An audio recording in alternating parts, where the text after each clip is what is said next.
प्यारी विभा, आज तुमने अपने जीवन के 55 साल पूरे कर लिए। समझ नहीं आ रहा कि मैं तुम्हें बधाई दूं या तुमसे माफी मांगूं। 25 साल हो गए मुझे तुम लोगों को यूं ही अचानक छोड़कर इस दुनिया से गए।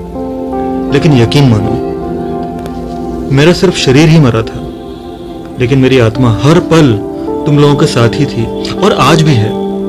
ऐसा लगता है मानो मैं नहीं मरा, बल्कि मेरा पूरा परिवार रोज घुट घुट कर मर रहा हूं। पता नहीं सिर्फ एक घूंट शौक से शुरू हुई ये शराब की लत और सिगरेट की आदत मेरे ऊपर कब इतनी हावी कैसे हो गई। मुझे उसके अलावा कुछ नजर आता ही नहीं था। मुझे याद है कि तुम रोज मुझे टोकती, लड़ती, झगड़ती, मेरे हाथ जोड़ती, रोती भी थी। पर ये तो मुझे उस वक्त भी नहीं पता और आज भी नहीं पता कि मैं अपने ऊपर काबू क्यों नहीं रख पाया।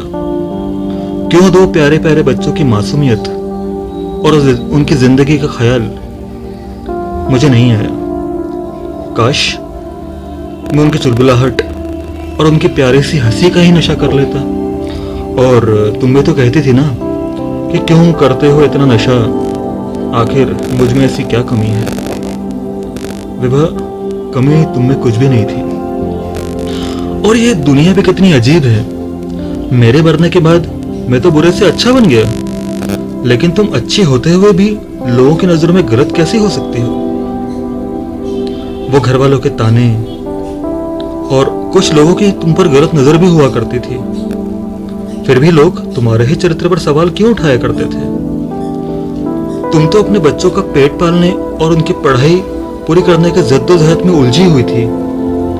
कभी कभी तो बच्चों को रूखा सूखा खिलाकर खुद भूखे पेट तुम सो जाया करती थी। सही में ये दुनिया बड़ी ही बेरहम और स्वार्थी है। तभी तो मेरे भाई, बाकी रिश्तेदार जो कुछ भी तुम्हारे पास थोड़ा मोड़ा था उसे भी हड़पना चाहते थे, और जो तुम्हारे हक का था वो भी तुमसे छीन लिया, और तुम्हारे अधिकार का तुम्हें कुछ दिया भी नहीं। इतनी परेशानियों के बाद भी तुमने बच्चों को बड़ा करने के लिए अपना सब कुछ बच्चों के ऊपर न्योछावर कर दिया। लेकिन फिर भी कुछ लोग जवान होती बेटी पर ही शक करते थे, उसके बारे में गलत सलत बोलते थे और बेटों को आवारा बता दिया करते थे। उनके दोस्तों के माँ बाप हमारे बच्चों के साथ रहने से उन्हें मना करते थे। क्या लगता था उन्हें, अगर कोई गरीब है, बिना बाप का है, तो क्या वो खराब चरित्र वाला होगा? क्या वो दूसरों के पैसे पर नजर रखने वाला होगा? काश मैं उस समय ये शराब और नशे की लत छोड़ देता। और सही में ये नशा बहुत खराब चीज है। एक नशा करो तो पता ही नहीं चलता कि 4 नशे कब हम करने लग जाते हैं। विभा, मुझे पता है कि किस तरह तुमने एक एक पैसा जोड़कर बच्चों को पढ़ाया, लिखाया, उन्हें बड़ा आदमी बनाया। इसके लिए तुम खुद को ही भूल गई। तुमने तो अपना पूरा व्यक्तित्व ही बदल लिया। दिन रात सिलाई कढ़ाई, दूसरों के बच्चे संभालना, दूसरों के घर खाना बनाना। अगर कभी तुम्हारी तबीयत भी खराब हुई तो बिना आराम, बिना गोली दवाई किए तुम चले जाया करती थी। यह सब तुमने कैसे कर लिया?